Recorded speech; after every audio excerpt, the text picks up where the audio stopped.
You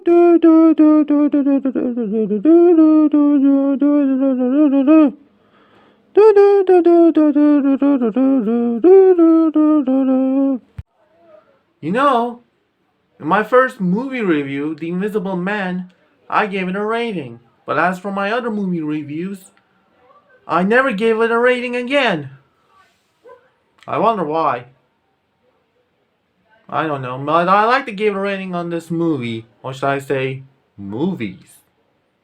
That's right. As you see it in the intro, this is my first special presentation themed movie review. And if you don't know what special presentation is, then Google it and find out, okay? I don't know either. But I know one thing about they just show two cheap movies back to back. And that's pretty interesting. Like two cheap movies at the same time. Then theater audiences has to have a lots of bag of popcorns and lots of drinks for this ride. Anyway, so tomorrow is Halloween, and first of all, I like to share you guys something that why I celebrate only Halloween as a holiday, even though that's not my culture, it's a Christianity culture, but this is my only interesting holiday in Christianity. I mean, that's kind of interesting, about the urban legends and the festival of Samhain, and also the all the traditions like dressing up like your favorite character, and of course go somebody's home and say trick or treat or money or something. I forgot the other one. But yeah, today I'd like to share you guys one of my two most frightening horror movies. And this will be an interesting one because I never reviewed two movies at the same time. So wish me a luck on this one. So first special presentation I can recommend to you, since this is his 30th anniversary, Candyman. That's right. Starring Regina Manson, Tony Todd, this movie is so far one of the best horror movie in 90s. Like I saw a lot of great horror movies like Scream, there is another ones like Mary Shelley's Frankenstein, Bram Stoker's Dracula. Those are okay, and the remake of The Night of the Living Dead. That one's a good remake too. But Candyman is totally a different movie. It's basically a character named Helen Lyle who trying to research this legend called Candyman, and then she learns all the weird stuff happening in Cabrini Green, which is one woman was get killed. I'm not gonna spoil anything, but reason why I love this movie was known as one of the best work with Regina Manson and Tony Todd. And Tony Todd also plays the titular character, Candyman.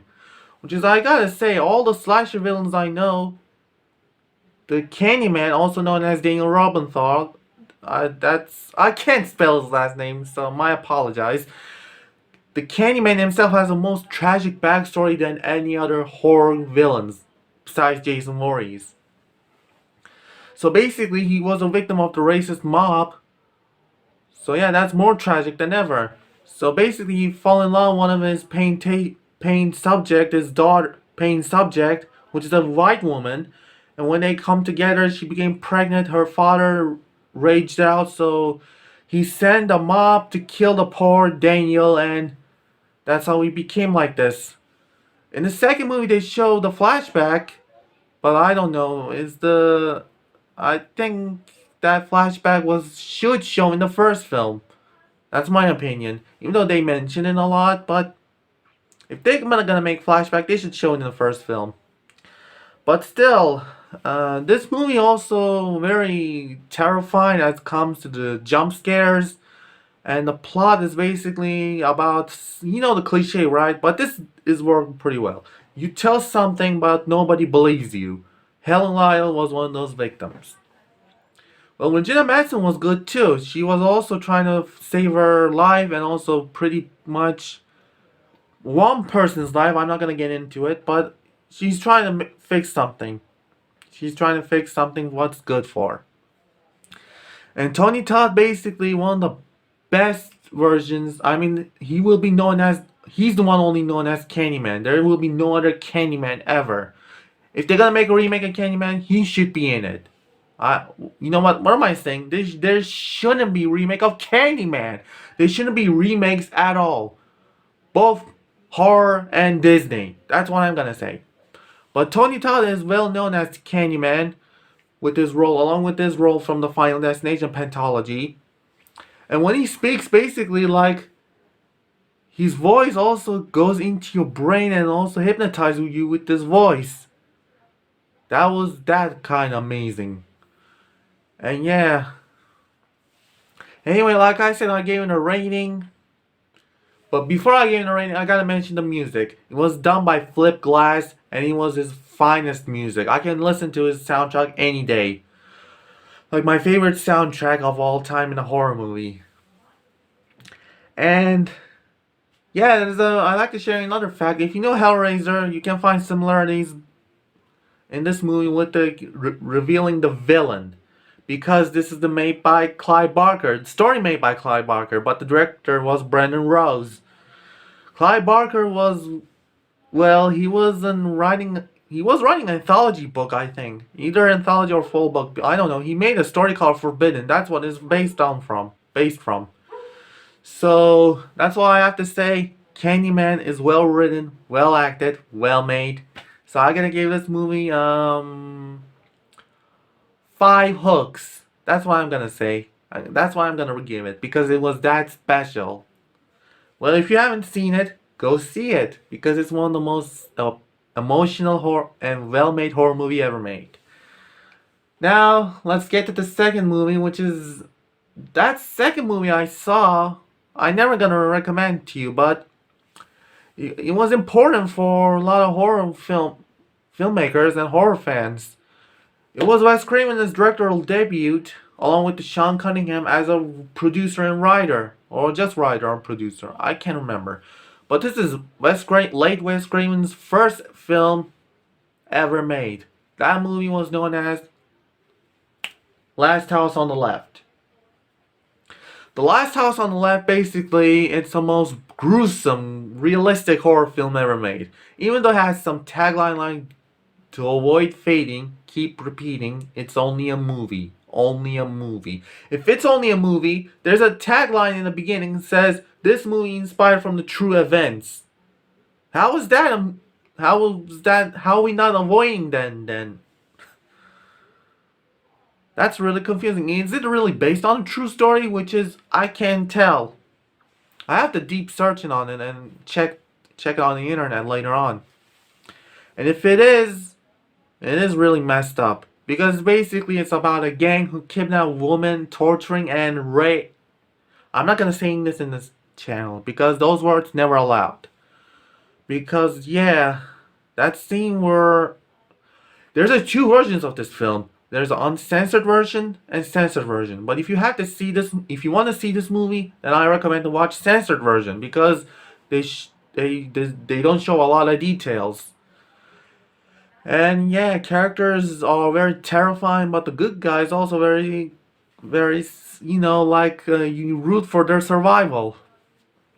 And there's the two police officers are kind of funny and broke in the mood, I gotta be honest. Those police officers are my favorite part of the film. After seeing a bunch of hard stuff, you should see such a funny stuff. That's the only way to satisfy yourself. But yeah, this movie has lots of gruesome scenes with these 4-member gangs and 2 innocent girls who root for their survival. But I can't tell what really happens, who survives and who dies, and who wins and who loses. Is it good or bad? Or, I mean, good and evil. But anyway, as a Wes Craven, his first feature film, he did a good job, I think. And also, the shooting style is like very authentic. That's the word, right? Authentic, something like that. And the music is kind of a goofy for this type of film. I mean, I hear lots of weird songs like Cannibal Holocaust, which is the worst film I ever saw. And Suspiria has a great soundtrack by band Gall Goblin. But as in for Last House on the Left, it's goofy. Goofy as heck. Like, They should find the serious music, but however, it's not gonna ruin the movie's tone at all. And there's a remake to this film, but I haven't seen it. But Jesse from Breaking Bad is in it, so I have to see it one day. As a rating, well, like I said, I highly recommend the censored version. You have to only see censored version because if you're gonna watch uncensored version without you noticing, well, you're gonna disturb a lot, and you probably want to see it once, the movie. But I highly recommend the censored version because they don't show a lot of things. And yeah, Last House on the Left was very well made, but for me, it deserves 3 machetes. That's all I can say. It was good, but it didn't really bug me into it. It didn't really interesting me. It didn't really interest me about the plot. That's all I have to say about this special presentation video. And since I like to say tomorrow is Halloween, I like to do another theory episode if I can. If I don't, that's not my problem. Like, I have a lot of work to do. If I do, please prize me, like clamp me or something. I don't know. I don't know what else to say. But yeah, tomorrow is Halloween. Like I said, that's my only interested Christian holiday. And I guess everyone can celebrate, right? Turkish people can celebrate too. I remember in the Turkey, there's a shopping mall. They have a Halloween style decoration in the donut store and everywhere. So we can celebrate too, right? Most of us. But anyway, tomorrow there will be a special theory episode with my mom and my grandmother. We're gonna make another video. Of course, we will do a lot of videos together because I like to add my family in my videos too. So, see you tomorrow.